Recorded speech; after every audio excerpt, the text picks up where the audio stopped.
ครับในดินแดนละนาในโบราณนั้นนะครับมันกว้างใหญ่ไพศาลนะครับนับตั้งแต่นี่นะสุโขทัยนี่นะครับไปจนถึงปู้นะครับ12ปนาเมืองกีนพวกนะครับเห็นไหมมันกว้างใหญ่ไพศาลนะครับมีผู้คนอาศัยอยู่ในแคว้นนี้นะครับก็หลายเผ่าพันธุ์นะอย่างเช่นไตยวนไตลั่วไตลื้อไตเขินไตยองนะครับเห็นไหม4-5เผ่าพันธุ์ลักๆนะครับเห็นไหม เปิ้นใจภาษาอันเขียนนะครับเดียวกันนะครับคืออักขระละนาเนี่ยนะครับอันแต่การสำเนียงการอู้เนี่ยมันอาจจะแตกต่างกันไปนิดๆนะครับแต่ฟังกันรู้เรื่องนะครับเห็นไหมแต่มันอย่างว่านะครับมันเดียวเนี่ยมันมาสืบทอดกันมาหลายเจนแล้วนะครับหลายเจนคนแล้วนะครับหมายมาก็เป็น9 เจน10 เจนคนแล้วนะครับหมายมามันก็ การเขียนภาษาละนาบเดียวนี่มันก็อย่างว่าเฮาไปหันคำนั้นมันเขียนผิดนั่นคำนี้มันเขียนถูกเฮาก็จะบอกว่ากันบ่ได้นะครับแม่มันก็เฮามาวิเคราะห์กันซะเลยนะครับมาตามหลักภาษาละนานะบ่จะว่าอย่างไรนะครับมาเฮาก็ยึดถือเอาหลักภาษาละนาอย่างอันหรืออันที่คำที่เพิ่นเขียนไว้ในอัน ปกตืนนะครับมาโบราณนะครับมาเป็นภาษาใบลานนะเก่าๆนะครับเห็นไหมในโบราณนะครับเห็นไหมเป็นหลักดีกว่านะครับเฮาเหมือนเอาไว้พิจเถียงกันนะครับวันนี้เฮาจะมาวิเคราะห์คำว่าหลงนะครับหลงอันหลงนะครับหลงหรือหลงนะครับหลงถ้าหลงนี่มันสระเสียงยาวนะครับหลงมันสระเสียงสั้นนะครับอันเฮาก็อย่างถ้าหลงนะครับมันหลงมันถึงต้องใช้ตัวละนะครับละไหนไหมเฮาจะต้องใช้ตัวละนะครับเห็นไหมตัวละ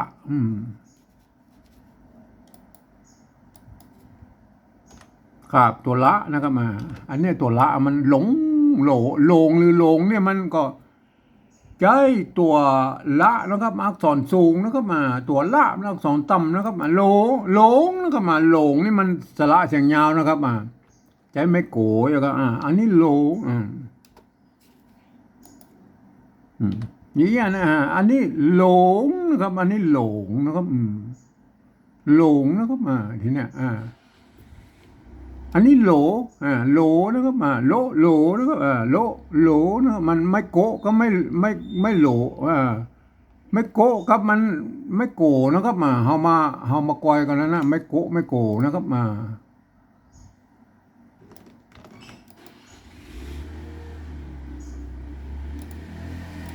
ไม่โกะก็ไม่โกนะครับเห็นไหมอันนี้ไม่โกะนะครับโลนะครับโลกับโหลเนี่ยโหลนะครับโหล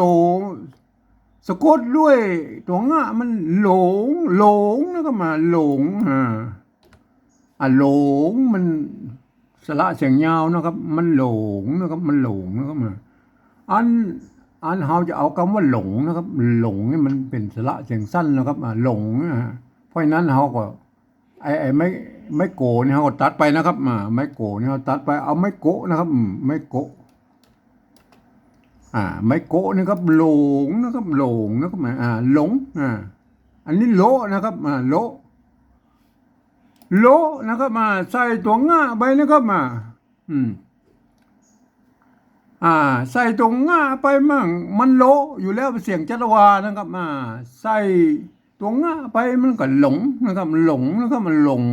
หลงทิศทางหลงป่าหลงดอยหลงอย่างสปะนะครับอันเนี้ยหลงนะครับเห็นไหมได้เลยนะครับหลงนะครับไม่โกะนะครับไม่โกะนะครับสะกดได้ตัวง่านั่นหลงเนื้อมาแต่เปิ้นว่าการเขียนไม่โกะนี่นะมันเวลามันมีตัวสะกดแล้วมันยาวนะครับในภาษาละนาบนสอบสั้นๆนะครับเปิ้นก็เปลี่ยนจากไม่โกะเนี่ยนะครับไม่โกะเนี่ยเปิ้นจะ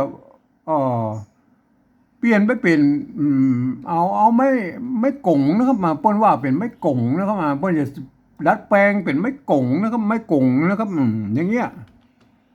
ไม่กงนะครับเปิ้นก็เอาไม่โกะนี่ออกเหียนะครับเห็นไหมก็ เห็นไหมมันก็จะเหลือเก้าอี้นะครับก็คือไม้โกะเนี่ยมันคือไม้อ่าอันนี้เนี่ยไม่กงเนี่ยก็คือไม่โกะลดรูปนะครับเห็นไหมอันนี้อ่านว่าหลงนะครับเห็นไหมได้แล้วนะครับได้ว่าหลงแล้วครับเอาได้แล้วนะครับหลงนะครับทีนี้มันมีตัวละเห็นไหมอันตัวละน้อยนะครับละน้อยซ้อนตัวหะเนี่ยมันเป็นตัวละนะครับเห็นไหม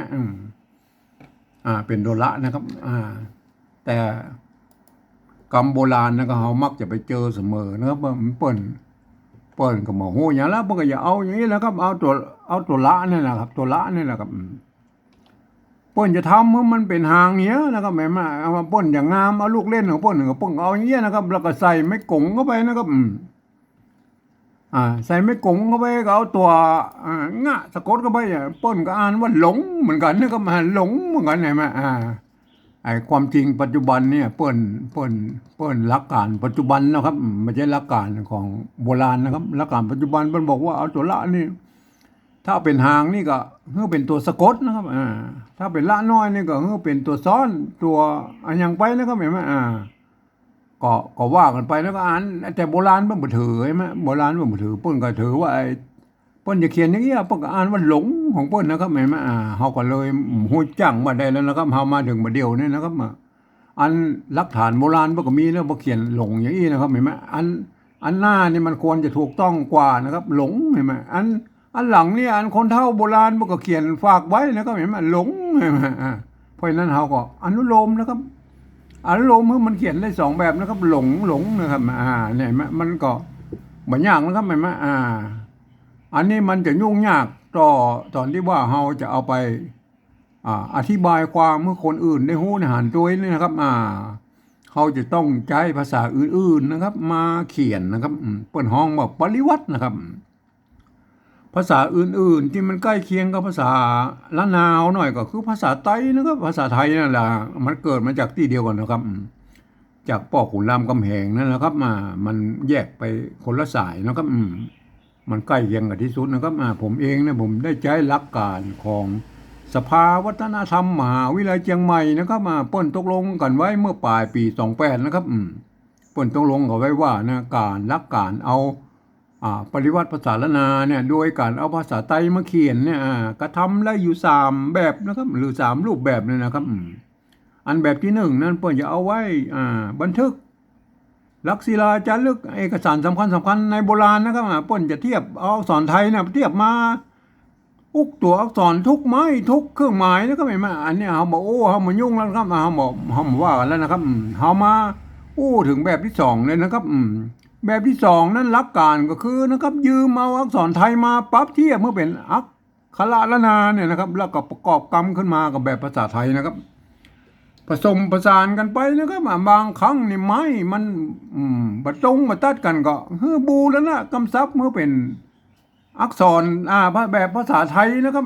อันนี้ก็เวลาอ่านนั่นนะครับมันจะยุ่งยากหน่อยนะเราจะต้องนึกเสียว่าไอ้คำเหล่านั้นเป็นภาษาละนานะครับเป็นอักขระละนานะครับเราต้องอ่านว่าเป็นอย่างนั้นนะครับมันก็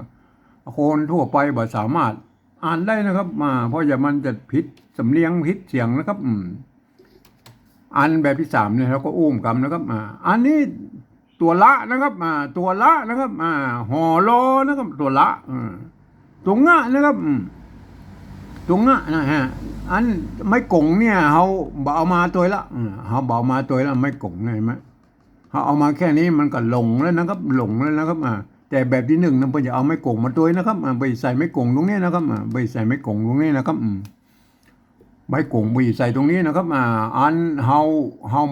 บ่เอาแล้วนะครับแบบที่1นะเอาแบบที่2เนี่ยหลงที่แค่นี้มันก็หลงแล้วนะครับเห็นไหมอันตัวที่2นะครับ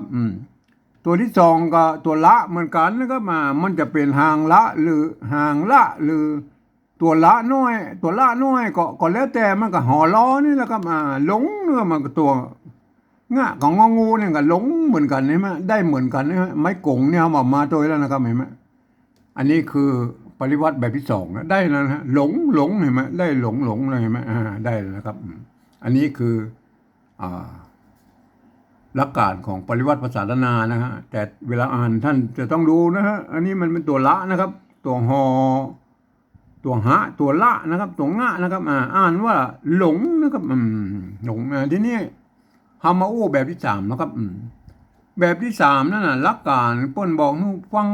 เอาเสียงภาษาละนาตังบนพุ่นนะครับที่เปิ้นเปล่งเสียงออกมาก็คือเสียงกระมู้นั่นแหละครับเปิ้นเปล่งเสียงออกมาอย่างใดมาอย่างใดก็เอาภาษาไทยเขียนสะกดเขียนไปเลยนะครับบ่ต้องไปพอก็ได้นะครับบ่ต้องไปพอตังบนก็ได้นะครับเขาฟังแล้วรับตาเห็นก็ได้นะหลงนะครับหลงนะครับสะกดเลยนะเอาภาษาไทยสะกดไปเลยนะภาษาไทยพวกก็หลงเนี่ยพวกก็เขียนอะไรอย่างนี้นะเห็นไหมอันตัวที่สองแล้วหลงเหมือนกันนะครับหลงนะครับหลงหลงไทยพวกก็เขียนอย่างนี้นะครับพอดีมันเหมือนกันก็แล้วไปนะครับวันนี้มันเหมือนกันใช่ไหมหลงนะครับอ่านบนแล้วอ่านแบบที่สองก็หลงก็แล้วไปแล้วก็เหมือนกันนะครับมันก็บางครั้งบางคราวเนี่ยภาษาไทยกับภาษาละนาเนี่ยมันก็มาจากที่เดียวกันแล้วครับบางคำเนี่ยมันก็เหมือนกันนะครับออกเสียงเหมือนกันนะครับบางคำเนี่ยมันจะออกเสียงต่างกันไปนะครับเห็นไหมบางคำมันก็จะออกเสียงต่างกันไปตามสำเนียงนะครับมันมันมาที่เดียวกันแล้วครับอันภาษาละนาพวกก็เขียนได้ยี่ไหมได้สองแบบหน่อยไหมท่านจะใจละน้อยหรือห่างละก็ได้นะครับเปิ้นก็มีหลักฐานในโบราณมาอ้างอิงได้นะครับว่าโบราณพวกก็ใจนะครับเขาก็จะไปพิดไปเถียงกันนะครับอนุโลมกันไปนะครับก็เขียนได้สองแบบนะครับท่านก็เอาไปศึกษานะครับไปปุดปกตื่นดูนะครับว่าโบราณพวกเขียนจะได้นะครับครับวันนี้ผมก็ขอบรรยายเพียงแค่นี้นะครับ